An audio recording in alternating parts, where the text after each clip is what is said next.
Bismillahirrahmanirrahim. Fa inni sami'tu Rasulullah sallallahu alaihi wasallam yaqul yunsabu li ta'ifatin minan nas karasiyu hawlal arsy. Yunsabu diangkat atau diciptakan digawe li ta'ifatin kedhe sekelompok minan nasi sanging manusa. Apa sing diangkat karasiyu apa pira-pira kursi singgasana hawlal arsy ana ing seputar aras yaumul kiamat ing dalam dina kiamat. Wujuhum utawi wajahe ta'ifatun minan nas iku kal qamari dene rembulan Lailatul Badri ana ing malam purnama. Yafza'u padha kaget sapa annasu manusa wa hum halate ta'ifatun minan nas la yafza'una ora padha kaget sapa ta'ifah. Wa yakhafulan padha kuwatir sapa annasu manusa wa hum halate ta'ifah tiang-tiang saya iku la yakhafun ora padha kuwatir. Wa hum ta'ifatun sing ngaten iki wau auliya Allah iku pira-pira kekasih Allah alladzina la khaufun 'alaihim wa la hum yahzanun sing boten nate wedi boten nate susah. Faqila man haula ya Rasulullah, man iku sinten haula ite mengkon-mengkon kabeh ya Rasulullah.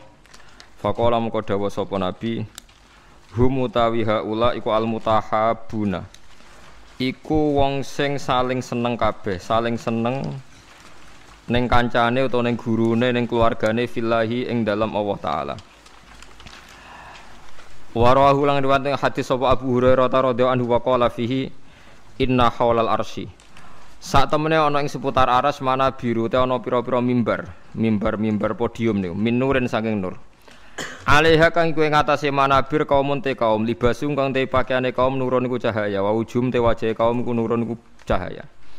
Laisu ora ana sapa kabeh bi anbiya lan nabi wala syuhada lan pira-pira wong sing mati syahid. Mereka itu bukan nabi, bukan mati syahid. Tapi yakhbituhum iku ngepingini, maksudnya sederajat hum ing kabeh sapa nabiun pira-pira nabi wa syuhada.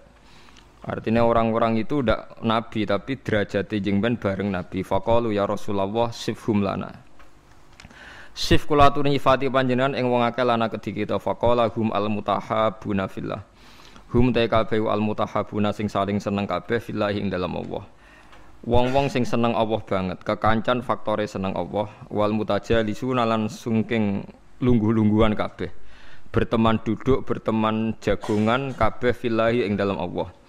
Wal mutazawiruna lan saling ziarah, saling tilik, nggih saling ketemu ya fillahi ing dalam Allah. Dados niki kula namung maos niki jenengan kitab niki hadiah nggih jenengan beto mawon.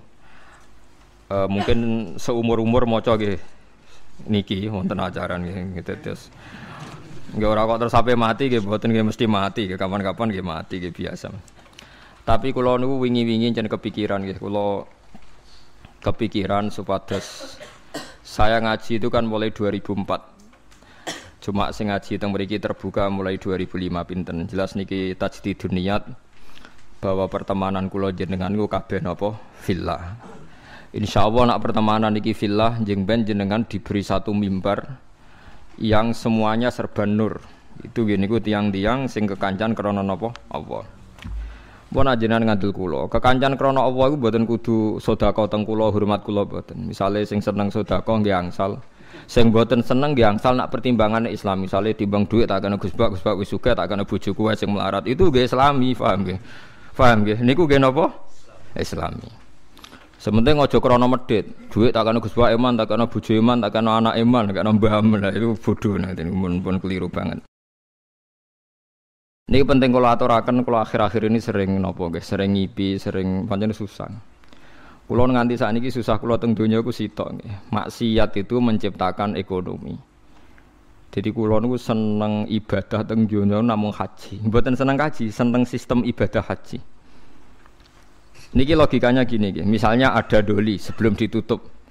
Kalau ada komplek prostitusi itu artinya kan transaksi seksnya juga bayar. Nanti di seputar situ ono bakul mie. Mungkin taksi malam-malam yang nganterkan hidung belang. Nanti mungkin seputar situ juga laris. Macam-macam. Makanya itu yang diwawancarai di Keramat Tungkak dulu di Jakarta itu lucu. Ada bakul mie itu orangnya soleh. Dia ya tidak pernah zina, ya tidak pernah apa-apa. Tapi dia bakul mie seputar situ. Ketika ditutup ditanya, kamu susah? Ya susah sekarang sepi. Itu kan lucu. Jadi Jadi jangan kira Anda yang tidak berzina itu terus tidak memberi kontribusi. Mungkin kita supir taksi atau supir becak. Paham ya? Mungkin kita punya warung seputar situ yang larisi ya orang-orang yang mau ke situ. Jadi sing iso nandingi niku namung haji. Haji itu satu-satunya ibadah sing iso nandingi gemerlap ibadah maksiat. Orang datang ke Las Vegas itu hanya berapa? Yang datang ke Hollywood hanya berapa? Tapi kalau yang datang di haji itu melibatkan ada hotel, ada catering, uangnya triliunan. Yang dikorupsi di Indonesia saja apa? Triliun. Artinya satu ibadah yang ibadah tapi nyiptakan apa? Ekonomi. Selama ini ekonomi itu masih kalah dengan maksiat. Ayo penjualan tasbih bek kondom kathah pundi. Yang bisa nandingi itu hanya apa? Haji. Bahkan saya diceritani teman-teman itu yang hidup, yang sekolah di Italia itu. Vatikan itu paling susah itu mikir haji karena kota suci Roma itu tidak serame apa? Ka'bah. Sama padahal agama Kristen itu lebih banyak. Artinya orang Kristen lebih banyak, lebih mapan. Tapi kok tetap rame Ka'bah guys, soalnya Ka'bah kok rame Ka'bah. Itu tidak hanya musim haji. Misa yang suci di Vatikan saja masih rame umroh. Enggak usah ditandingi haji, baru dengan umroh aja tidak bisa. Bahkan penerbang-penerbang dari Inggris dari mana-mana itu nggak bisa membayangkan kalau di dunia ini tidak musim haji, karena surplusnya para pebisnis pesawat itu ya pas musim haji. Itu kan banyak tuh yang pesawat dari Perancis, Inggris terus dikelapi Garuda, dipiloti Perancis berangkat, tapi tetap supirnya saking putih Perancis.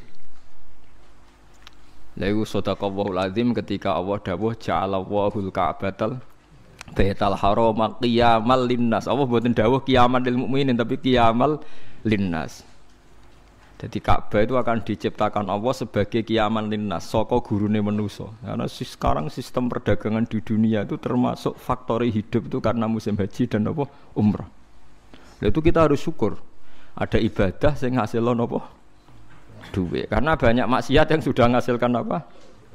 Duit. Jadi kula suwun jenengan seneng kula seneng jenengan kabeh menapa fillah. Fillah iku pokoke kabeh perhitungane faktor Allah Subhanahu wa taala. Niki sing terakhir kula tutup ngangge ilmu akidah nggih, masalah niki mawon. Nomor kalih itu hanya ulama yang tahu kenapa kita mencintai Allah. Dan ini saya tidak bikin-bikin. Saya berkali-kali belajar kitab kados Bukhari, Muslim, mulai hadis sahih sampai sing dhaif, sampai setengah maudhu, sampai hadis enggak jelas mbah maudhu apa sahih. Tapi kata Imam Ghazali ngendikan begini dan saya percaya karena ini real nyata. Wa a'dhamu, sampai saya hafal karena makalah ini dikutip Abu Hasan Asyadzili. Semua ulama mengutip makalah ini. Wa a'dhamu ulumil Qur'an fi asma'ihi ta'ala. Jadi saka guru ilmune Quran namung setunggal ketika mensifati Allah saja, ada katanya saja. Lainnya itu karena menjelaskan manusia. Misalnya begini, ini contoh gitu, terutama kanca-kanca sing hafal Quran. Misalnya Allah hanya dawuh datar gitu. Wa huwal ladzi yuhyi wa yumit. Wa huwa Allah wa alladzi dzat yuhyi kang maringi urip sapa Allah, wa yumitu lan maringi mati sapa Allah. Wa huwal ladzi yuhyi wa yumit. Itu kalau orang-orang alim yang baca itu nangis. Nangisnya begini. Ketika sudah ada manusia begini, ada Mustafa, ono Ruhin, ono manusia-manusia ngeten iki. Terus kita akan bilang, manusia iku iso urip nak nganggo jantung, nganggo paru-paru. Manusia iku iso urip nak uteke gak remek, gak diklindes truk. Nak jantungnya oke, itu benar. Karena sudah kadung jadi begini. Tapi ini ilmu yang ditopang adat. Karena manusia ya sudah begini, maka hidupnya butuh jantung, butuh paru-paru. Tapi itu ilmu kesekian. Hakikate iku ra ilmu, iku hakikate ra ilmu. Yang kita lihat manusia urip iku butuh jantung, butuh paru-paru. Itu udah ilmu. Itu yang kita ketahui. Paham nggih? Tapi nak hakikate ilmu namung setunggal. Allahu la ilaha illa huwal hayyul qayyum. Ya Allah iku sing dadi ilmu. Artinya ngene, ketika Allah gawe manusa saka pasir, ora ana jantunge, ora ana paru-parune, ora ana unsur kehidupane. Pertama manusia diciptakan dari apa? Tanah kan? Tanah itu tidak ada jantungnya, tidak ada paru-parunya, tidak ada unsur kehidupannya. Tapi Allah bisa, wa huwal ladzi yuhyi. Karena Allah memang bisa menghidupkan. Nah, pentingnya ilmu ini penting nanti setelah kita mati jadi tanah. Kita tidak pernah janggal bagaimana Allah cara menghidupkan. Karena kita mensifati Allah bisa menghidupkan zaman kita berupa tanah. Maka Allah akan mudah lagi setelah kita jadi tanah, Allah ya akan mampu menghidupkan lagi. Lah kita ini dididik orang kafir atau orang sekuler untuk percaya paru-paru jantung, terus percayane kenemen ndas wis wong Islam diam-diam ya melok mamang pisan. Mosok wis mati suwi-suwi tangin neh carane piye lha iku wis lha iku musibah. Napa iku napa musibah.